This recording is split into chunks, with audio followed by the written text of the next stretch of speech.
नमस्कार. निरंजन आडागळे. काही महिन्यापूर्वी संचालक बॉडी अशा प्रकारचं पत्र प्रत्येक घरोघरी जाऊन वाटत होतं आणि ते सांगायचे की जागा आपल्याला ₹1 दराने, ₹1 नामात्र दराने मिळालेली आहे. अशी दिशाभूल करणारी, फसवणूक करणारी जी प्रचार यंत्रणा होती ती आता कुठंतरी फसलेली आहे.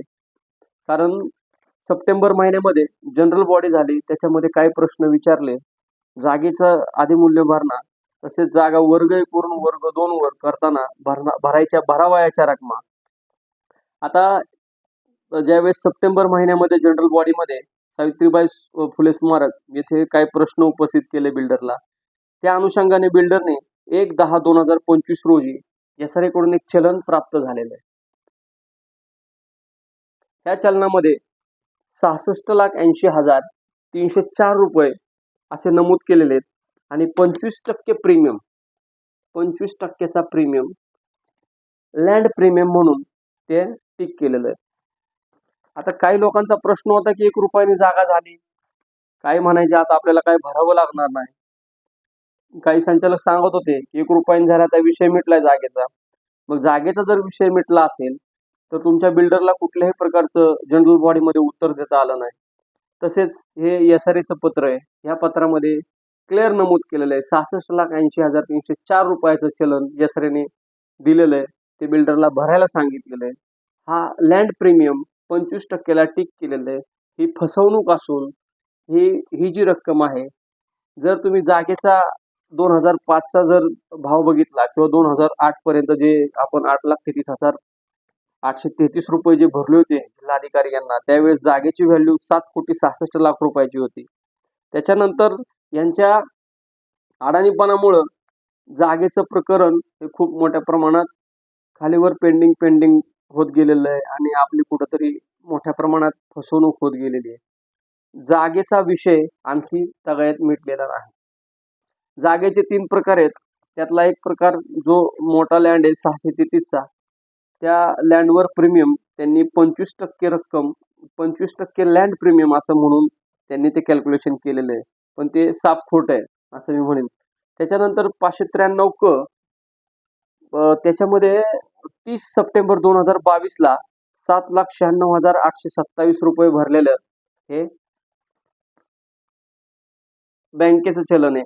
तिथं बँकेचा शिक्का पण दिसतोय क्लिअरिंगचा, Bank of Baroda, Bapat Road शाखा, Bank of Baroda Bapat Road शाखा. तर तुम्ही जे आज म्हणताय की जागा झाल्यात, जागा मिळाल्यात, पैसे आता काय भरायचे नाही आपल्याला, ₹1 नामात्र मिळाले किंवा 0 पैसे नाही, जे काय असेल वाटवर, ह्या ज्या पैशांच्या रकमा आहेत ह्या कुठून आल्या?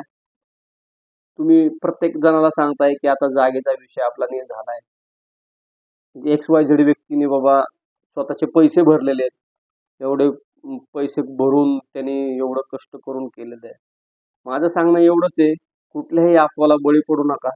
तसेच कुणी काही सह्या मागेल संचालक मंडळापैकी, कुणी सह्या करा म्हणाल, कुणी ॲग्रीमेंट करा म्हणाल, तुम्हाला हे देतो, तुम्हाला त्यावर देतो, काही ऐकू नका, कुठल्याही त्यांच्या आमिषाला बळी पडू नका.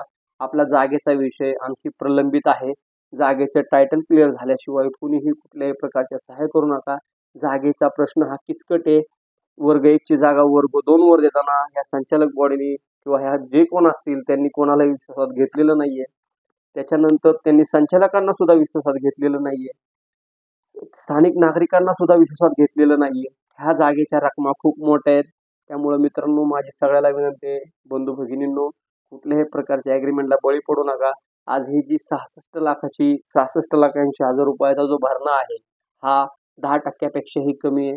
आपल्याला जमीन खाली करताना किंवा झोपडपट्टी खाली करताना 25% रक्कम भरणं गरजेचं आहे. त्याच्याशिवाय झोपडीधारकांनी आपल्या झोपडीला हात लावू देऊ नये, ही माझी सर्वांना विनंती आहे. आज जर तुम्ही पाहिलं 25% जर जुना जरी रेट पकडला आपण 7,66,00,000 रुपयांचा, तरी त्या अनुषंगाने इथं ते फिगर मॅच होत नाहीये. म्हणूनच मी सांगतोय सगळ्यांना की तुम्ही गडबड करू नका, कुणाच्याही दबावाला बळी पडू नका. तुमचं ॲग्रीमेंट असेल, तुमच्या इतर गोष्टी असतील, कशावरही सह्या करू नका. सर्व पारदर्शक आहे. तुम्ही एसआरएत जाऊन भेटा. आमच्यावर विश्वास नसला तरी एसआरएतल्या अधिकाऱ्यांशी बोलणं करा. SRE कडून माहिती घ्या. काय लागलं त्यांच्यावर विश्वास नसेल तर आमच्याकडे आहे. आम्ही तुम्हाला पूर्ण कागदपत्र दाखवू. जोपर्यंत तुमचं समाधान होणार नाही, जोपर्यंत जागेचा प्रश्न मिटणार नाही, तोपर्यंत आम्ही सोसायटीमध्ये कुठल्याही बिल्डरला झोपडी पाडू देणार नाही. हे सर्वांनी लक्षात घ्यावं. तसेच सर्वांनी सहकार्य करावं ही विनंती. धन्यवाद. जय हिंद, जय महाराष्ट्र.